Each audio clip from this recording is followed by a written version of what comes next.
Namaste everyone. Very warm welcome to Satsang today. Sadhguru Sri Muji Ji ki Jai.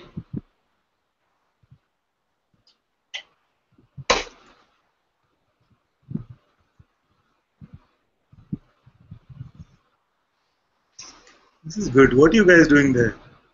Huh? Best of both worlds, huh?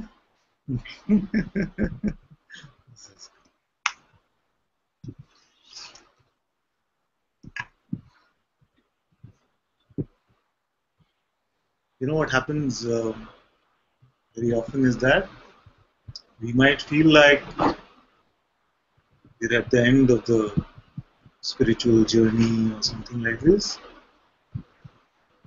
and yet it's still about me. Subtly, it's still about me. And that's why I say that this seeker identity always wants to end with the enlightened person identity. And as much as we like repeating, especially in Advaita, that I am nothing, I am nothing, I am whatever, it is still the I, which is still the personal I. It manages to find a way to stick around.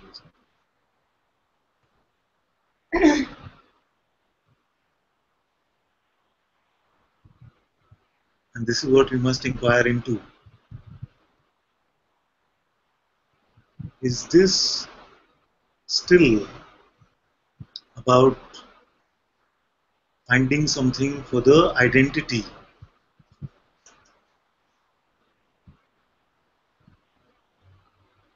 Is there still a hope that one day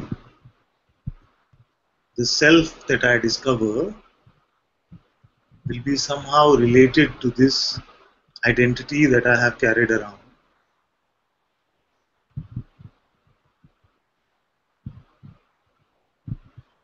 This inquiry is very important.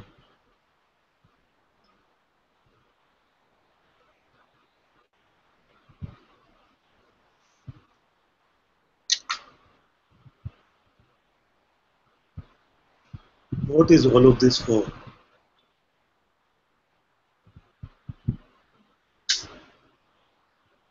What is this for?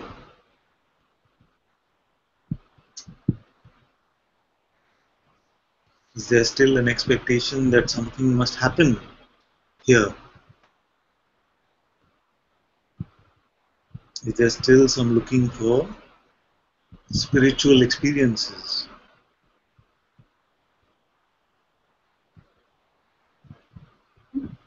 Who is all of this about?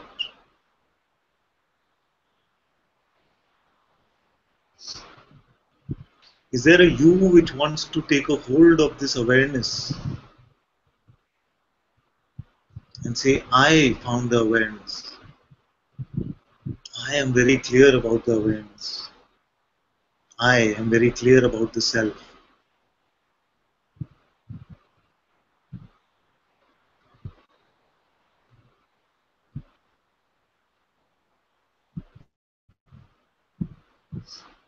And as long as this I is still personal,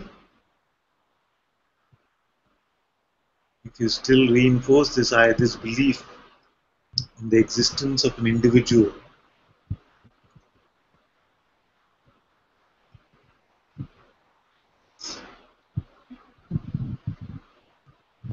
then at best it is the spiritual ego and not the self which is saying, I found the awareness.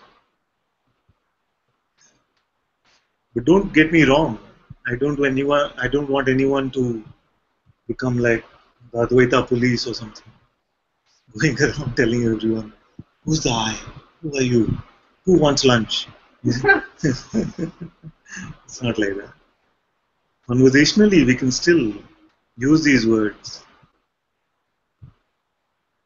but are we still believing ourselves to be that?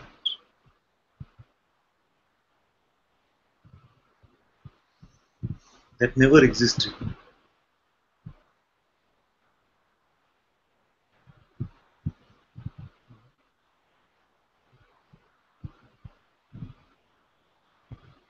it is clear that no person exists right now, in this moment when you check for this one, you find that I find no person.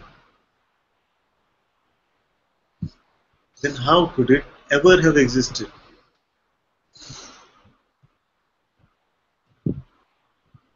except as an idea?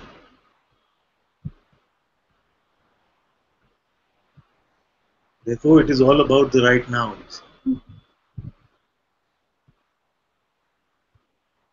So the first part is to check the existence or the verify the non-existence of this personal entity right now.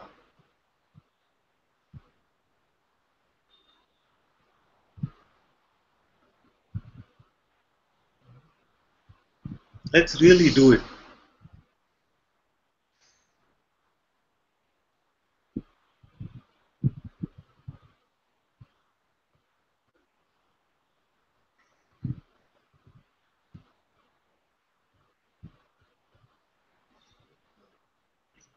And if any of you feels that they found it, then don't hide. Say, I found it. This is what it looks like. And let's look at it together. Because the mind will say, oh, it still feels like there is a person here. But the feeling is not a person. You see. The feeling is just a feeling. It's a sensation. Or you might say, oh, my mind is still saying there might be a person. But that's another thought. It is not a person.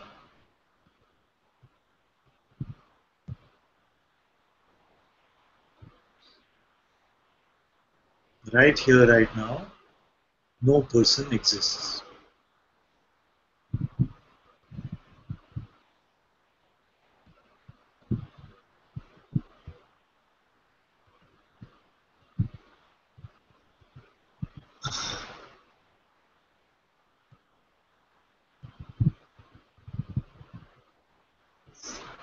Everyone with me? No person exists. Exists only. Is this moment.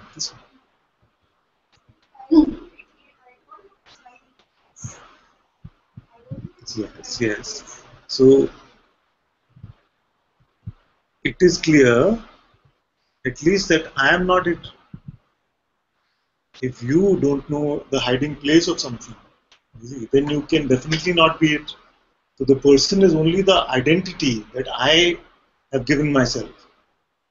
So the minute you say I can't find it, already it proves that you are not it.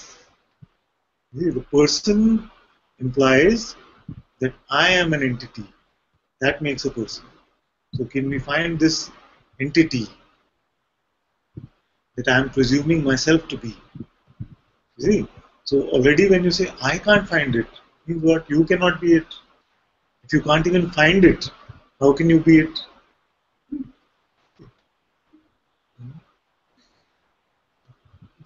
If you can't even find it, how can you be it? And already you say I can't find it. Therefore, there must be an I which is not it. These are not just, you see, sometimes it is said if you can't convince them, confuse them. That's not what I'm trying to do here. I'm just simply looking and saying, cannot find the existence of this entity called a person. Therefore, the person cannot be what I am. Therefore, the ego or this identity is not me. And it relies only on the sense that it is me. Therefore, it doesn't exist. If the ego doesn't have the sense it is me, then it is not the ego anymore. Ego relies on the sense that it is me. So the minute you say I can't find it, it means already the identity is not there. Okay, so very good. So if this one you cannot find, if this one is not here, then with it must go all concept of personal problems, personal desires, and other person related stuff.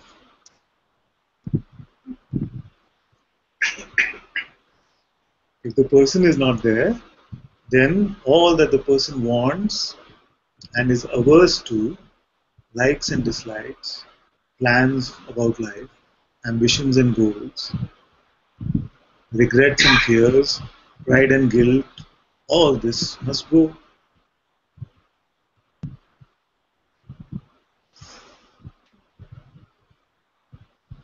Because who can they belong to?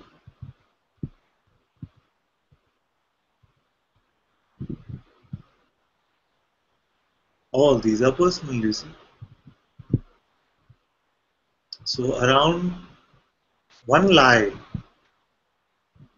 it is said that you have to keep 100 lies to keep the one lie alive.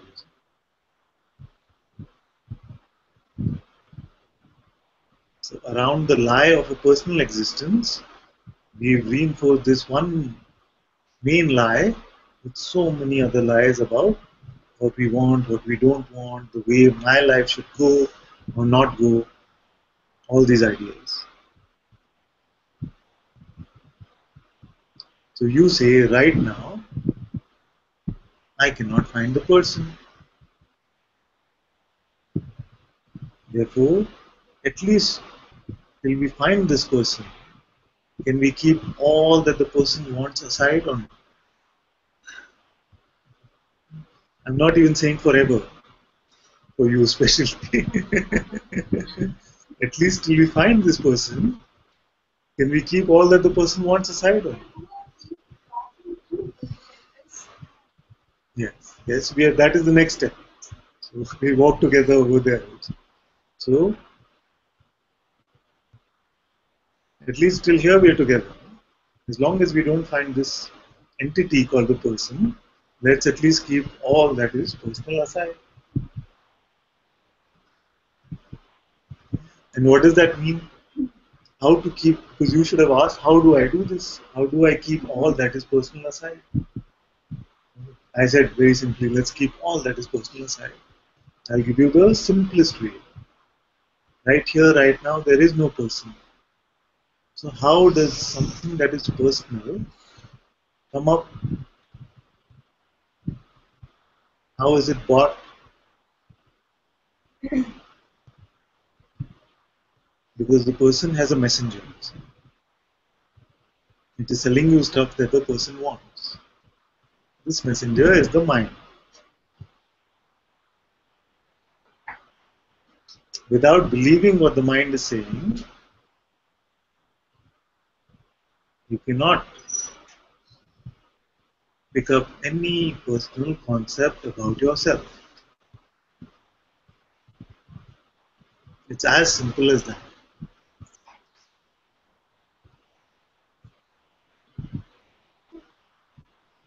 Without believing what the mind is saying, you cannot do it.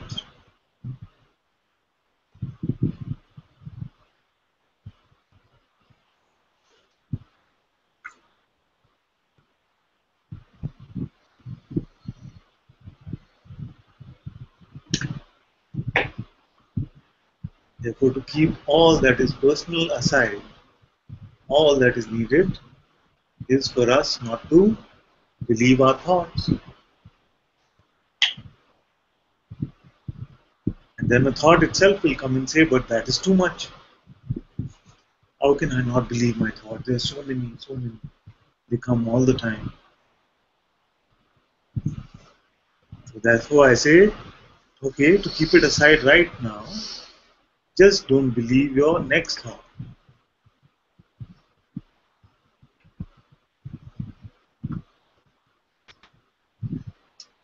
Next, we can do.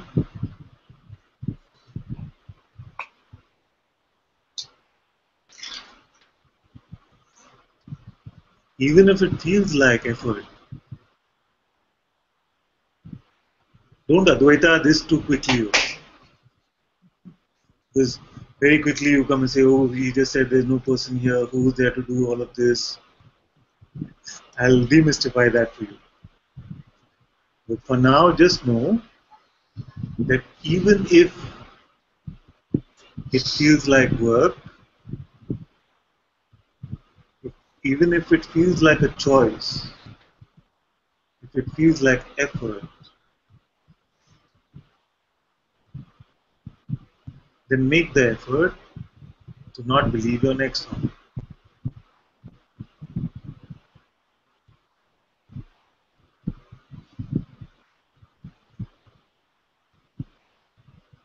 And the thought itself will come and say, easier said than done. How am I supposed to live? All these are thoughts.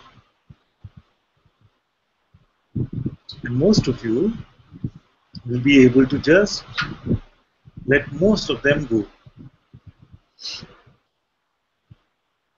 Not believing a thought does not mean that we are somehow resisting them. It only means that we are completely open, allowing them to come and go without giving them a paying guest room.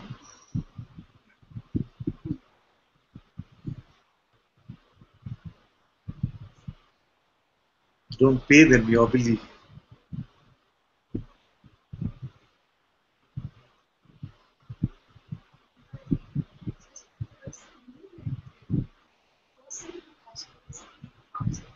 Anyway, that's also a thought on you. Okay, so don't believe this one.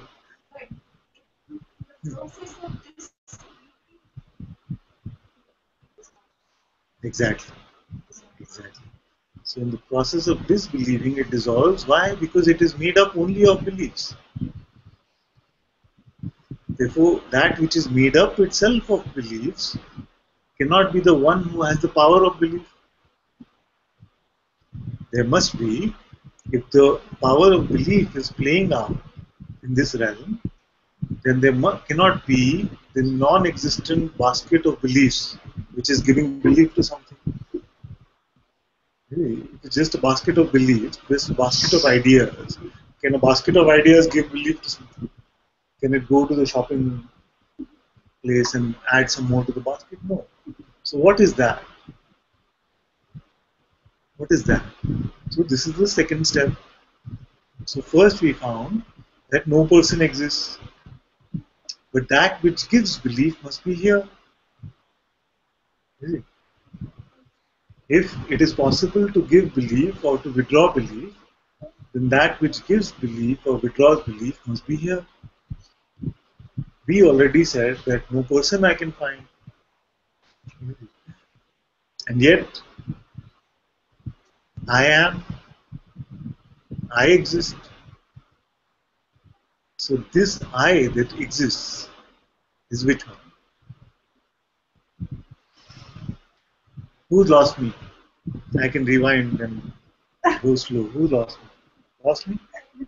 Who lost me? Lost me?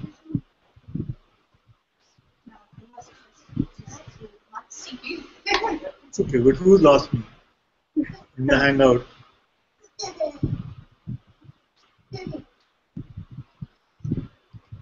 So we seem to be together in this.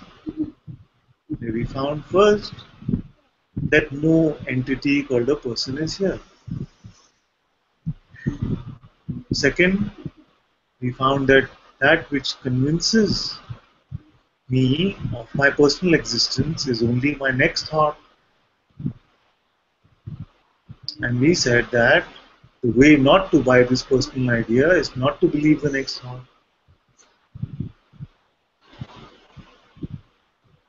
Then the question that I was expecting, now it's come from Lucia. She says, what if the belief has a strong momentum and goes out of control? What does this mean? It means that it feels like when the thought comes, it just has so much momentum that belief goes. So for these kind of thoughts, I call these the trump card thoughts, the ones that have been nourished with so much past belief that there is interest about them. So for these kind of thoughts, we must pull them into our inquiry. It's like the popular seeker thought is I'm almost free or I'm not there yet. When this thought comes, we can pull it into our inquiry and say, who is not free yet? Can we find such a one who is bound? And I've been saying recently that we must do this with full integrity and really look who is the one that is not free till it becomes a laughable idea.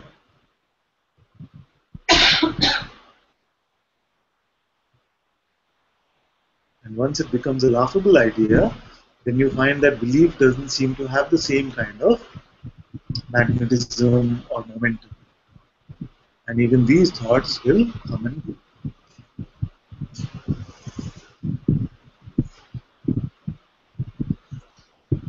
Just this is the end of suffering.